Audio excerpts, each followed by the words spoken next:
Welcome to Stretford Paddock. I'm Ronaldo Brown and I'm back with the news at Old Trafford. And for you weatherheads out there, it's fairly windy, a little bit overcast.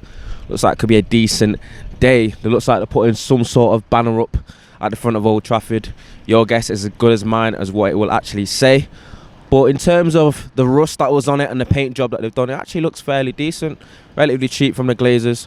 Hopefully the refurbishment kind of continues, but it's starting to look good as United return there on the weekend for the start of the Premier League season. But as far as the news is concerned, there isn't too much going on. We've heard about Varane completing his medical today.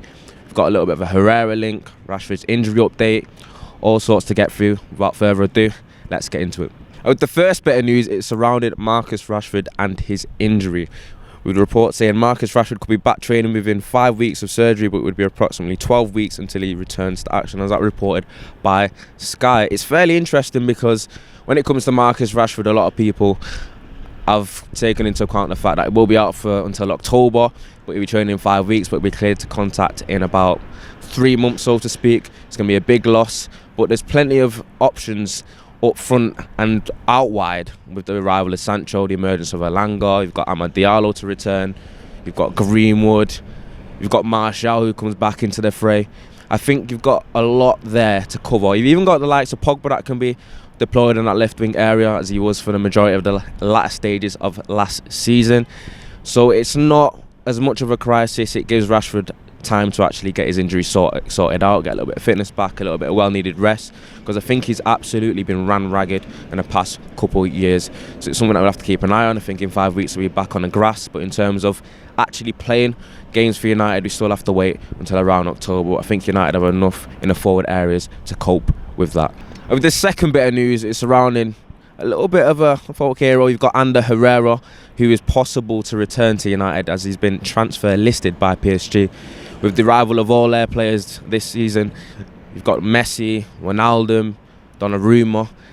They want to make weight with a little bit people that are surplus requirements, and Herrera looks to be someone that they would like to possibly get rid of. And it opens up an opportunity for United to go back in for him. Obviously, he's no stranger to Old Trafford. He's a great player for us. I think a lot of people were quite upset to see him leave. I know that I was. I think he was a bit of a workhorse. And I think he has a lot of attributes that we're actually missing in the midfield at the moment. And if there is possible or a likelihood for him to return, I know he's up there in age at the moment. If we can get him on a relatively cheap deal, someone that could be a little bit of a stopgap until you got 1 or 2 years until another CDM kind of emerges for United to sign, I think it would be a great option. Where do I see it happen? I'm not quite sure, but if he has been transfer listed, it's never out of the question. Obviously, the transfer window still has a little bit to go, and it's not quite run its course yet. United have been saying that the deals are not quite finished. It's possible that you got like Trippier in to come in. You got obviously got the keeper issues to sort out. I know that there could be the likes of Jovic coming in.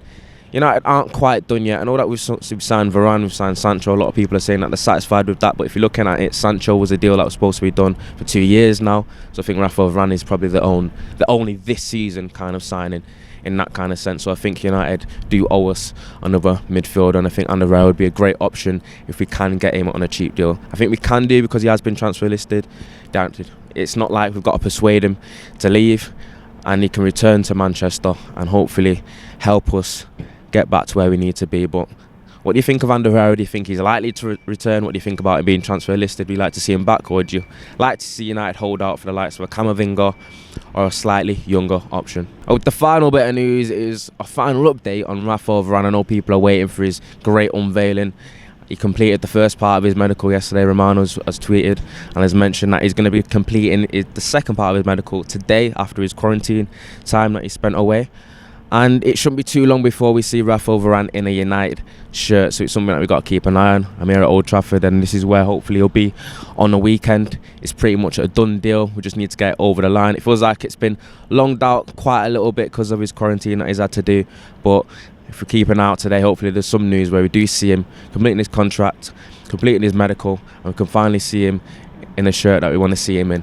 And it's not just an update on Rashford Varane. We got a little bit of an update on Sergio Romero. I know someone that was a little bit of a hero as well at United. He was a great backup keeper, and he was great while he was great performances in his tenure. Europa League, fringe games, I think sometimes his performances even rival the likes of De Gea and the first choice keepers that have been here over the last few years.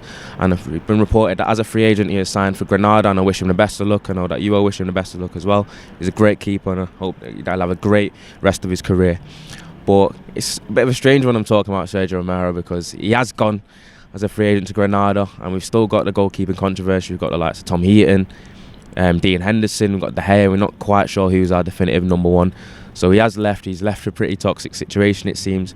But what I will say, it's better to have 3 first choice keepers than to have none. So it's something that we'll have to keep an eye on at the beginning of the season and see who kind of separates themselves and becomes the rightful number one at United, and hopefully gets us to kick on and challenge for trophies, which we haven't won since 2017, and it's getting a little bit tedious now. I'd like to see United pick up some silverware this season. But as far as the news is concerned, there's not been too much. We're just going to have to keep an eye on Varane. I know that's going to excite me. I'm his biggest fan, as you all know. But as far as I'm concerned, I'm Ronaldo Brown. This has been the news at Old Trafford, and I'll see you next time.